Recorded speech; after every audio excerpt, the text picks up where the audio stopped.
সুজন যেই না সাহায্যকারী আমবাড়ির দিকে হাত বাড়ায়, পরীকন্যা তার জাদুশক্তি দিয়ে সুজনকে মেরে ফেলে, আর সুজন তার লোভের কারণে জীবন হারায়।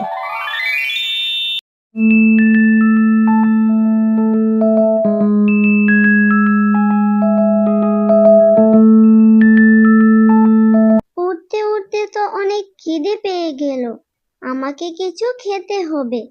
আমি এখন অনেক ছোট, তাই পরিশক্তি অর্জন করতে পারিনি, জাদু করে খাবারও আনতে পারবো না। তাহলে আমি কি খাবো? ওই তো পাশে একটা দোকান দেখা যাচ্ছে, যাই ফলের দোকানদার আঙ্কেলের কাছ থেকে কিছু ফল চেয়ে খাই। তারপর ছোট্ট পরীকন্যা ফলের দোকানদারের কাছে যায়। আঙ্কেল, আমার অনেক ক্ষুধা পেয়েছে, তোমার দোকানে তো অনেক ফল আছে, আমাকে কিছু খেতে দাও না। আমি তোকে আমার দোকান থেকে ফল খেতে দেব, তার আগে আমাকে টাকা দিতে হবে। তুই কি টাকা এনেছিস? আমার কাছে তো কোনো টাকা নেই, আমি কি করে তোমাকে টাকা দিব? আমাকে টাকা ছাড়া কিছু ফল খেতে দাও না আঙ্কেল। ইস, আমার দোকানে কি ফল বেশি হয়েছে যে তোকে ফল দিয়ে দিব? যা যা এখান থেকে। পরীরা কি আবার ফল খায় নাকি? যত সব।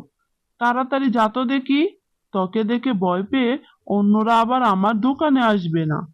আঙ্কেল, আমাকে এইভাবে তাড়িয়ে দিও না, দয়া করে একটু ফল খেতে দাও না। আমার কানের কাছে জ্ঞান জ্ঞান না করে এখান থেকে যাবি, নাকি আমার হাতে মার খাবি? হ্যাঁ, ফল আমাকে নাই খেতে দিলে, তাই বলে এইভাবে অপমান করবে? এত অহংকার থাকা ভালো নয় আঙ্কেল। কি? তুই এখনো এখানে দাঁড়িয়ে আমাকে বড় বড় কথা শোনাচ্ছিস? দাঁড়া রে, দাঁড়া। তারপর দোকানদার সুজন ছোট্ট পরীকন্যাকে মারতে থাকে। আউ, আমার লাগছে, আমাকে ছেড়ে দাও। আউ, মেরো না আঙ্কেল আমাকে। কি হয়েছে সুজন? তুমি এইভাবে ছোট্ট পরিকন্যাকে মারছো কেন? সে তো মরে যাবে। সে তো তোমার কাছে সামান্য ফল চেয়েছে মাত্র। এ কেমন ব্যবহার তোমার? কোন মিন্টু, এখন কি আমি তোর কাছে ব্যবহার শিখবো নাকি? ছোট্ট পরিকন্যাকে মেরেছি, বেশ করেছি। ছোট্ট পরি, তুমি কেঁদো না, আমার সঙ্গে আসো। আমি তোমাকে আমার দোকানের পাকা পাকা আম খাওয়াবো। হ্যাঁ হ্যাঁ, যা, যত খুশি গিয়ে আম খাওয়া। এসেছে দয়ার সাগর। তোর মতো গরিব লোকেরাই এগুলোই করতে পারে। তার চেয়ে বেশি কিছু তোর কাছে আশা করা যায় না। এই করেই তো জীবনে কিছু করতে পারিসনি, আমাকে আবার জ্ঞান দিস। তোমার এত অহংকার!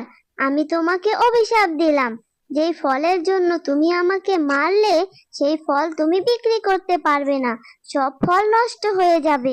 এই বলে পরীকন্যা সুজনের দোকান থেকে মিন্টুর দোকানে চলে যায়।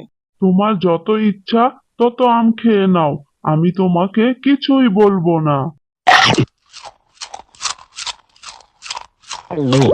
তুমি অনেক ভালো আঙ্কেল, আর তোমার দোকানের আমগুলো অনেক মজা। আজ তুমি যদি খেতে না দিতে, তাহলে আমি বোধ হয় খিদের জ্বালায় মরে যেতাম। তোমাকে অনেক ধন্যবাদ। ধন্যবাদ দিতে হবে না, আমি জানি খিদের জ্বালা কেমন হয়। তোমার যখন ইচ্ছা তখনই আমার দোকানে এসো। ঠিক আছে, এবার আমি আসি। তারপর পরীকন্যা সেখান থেকে চলে যায়। মিন্টু আবার ফল বিক্রি করতে শুরু করে। ফল বিক্রি করে মিন্টু বাজার নিয়ে বাড়িতে আসে। মিতালি, মিতালি, এই নাও বাজার। আজ আমি অনেক ফল বিক্রি করেছি। ও মা, এই তো অনেক বাজার গো। তুমি এত বাজার না করে কিছু টাকা তো জমাতেও পারো, তাহলে বিপদে আপদে কাজে লাগবে। ঠিক আছে বউ, এখন থেকে আমি কিছু টাকা রেখে দিব। এবার আমাকে খেতে দাও তো। এ কি সুজন, তোমার দোকানের সব ফল তো পচে গেছে। তোমার দোকানের ফল কিনে নেওয়া যাবে না। এই তোরা কেউ সুজনের দোকান থেকে ফল কিনবি না। পচা ফল খাইয়ে আমাদের সবাইকে মেরে ফেলার ধান্দা করছে সুজন। এরপর সবাই গিয়ে মিন্টুর দোকান থেকে ফল কেনে, আর এটা দেখে সুজন বলতে থাকে। আমার দোকানের সব ফল পচে গেল কি করে? এখন তো প্রচুর গরম, তাই বুঝি আমার দোকানের ফল পচে গেছে। আমি আবার নতুন করে ফল নিয়ে আসি। এরপর সুজন আবার ফল নিয়ে আসে, কিন্তু আবারও সেই ফলগুলো পচে যায়।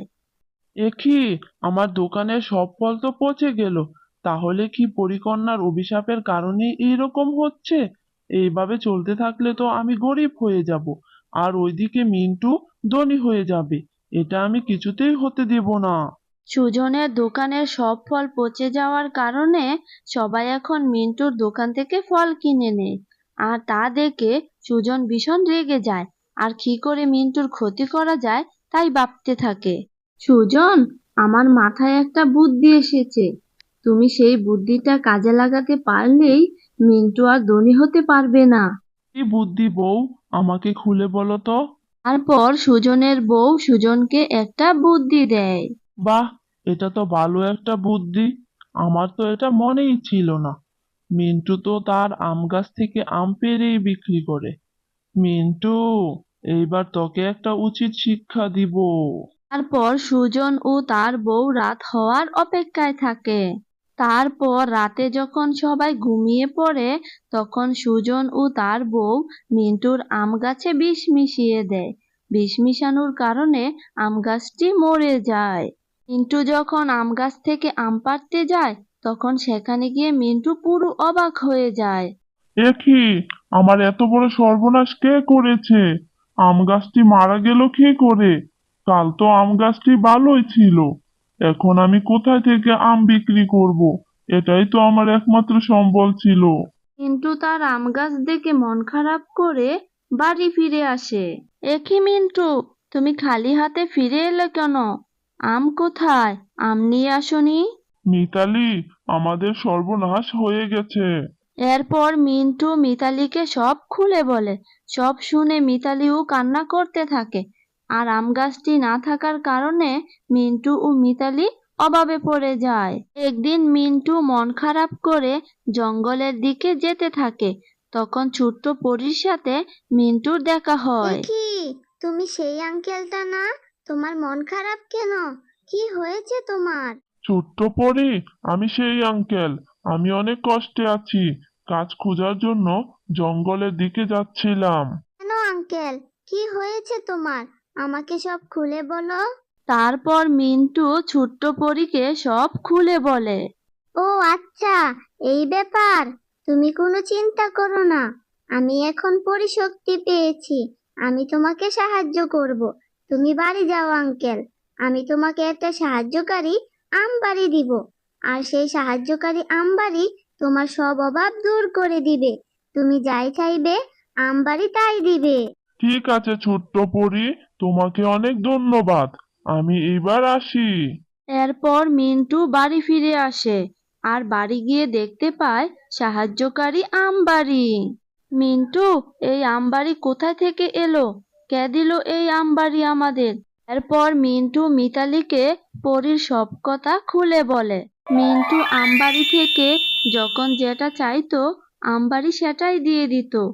অন্যদিকে সুজন ও তার বউ এই কথা জেনে ফেলে ও তাদের অনেক লোভ হয়। সুজন, মিন্টু নাকি সাহায্যকারী আমবাড়ি পেয়েছে, আর সেই আমবাড়ি নাকি তাদের সবকিছু দিয়ে সাহায্য করে। তাদের আর কোনো অভাব নেই।